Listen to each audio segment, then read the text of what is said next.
આનંદ રાજકોટના કોઠારિયા રોડ પર રહેતો એક સામાન્ય મધ્યમ વર્ગનો છોકરો મોટા સપના જોયા કરતો. ઘરમાં આર્થિક તંગી હતી, પણ મનમાં મોટું ઉડાન ભરવાનો દમ. ધોરણ 10 પછી એના બધા પાડોશી અને સગા કહેતા, સાયન્સ લે, નોકરી મળી જશે. પણ આનંદના મનમાં કંઈક અલગ, પોતાનું બિઝનેસ ઊભું કરવાનું સપનું હતું. ઘણા વિમર્શો થયા, પણ અંતે એને મળ્યું સાચું માર્ગદર્શન. ઓમ વિદ્યાલય કોમર્સ. એ ત્યાં ગયો અને ત્યાં વાત માત્ર પુસ્તકોની નહોતી.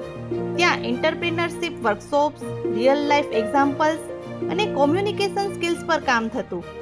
એક નાનકડી એક્ટિવિટી દરમિયાન તેણે લોકલ ડિલિવરી બિઝનેસનું આઈડિયા આપ્યું. શાળાના શિક્ષકોએ કહ્યું, આનંદ, તું માત્ર વિદ્યાર્થી નહીં, ઉદ્યોગપતિ છો. આજ એ જ આનંદ પોતાનું સ્ટાર્ટઅપ ચલાવે છે.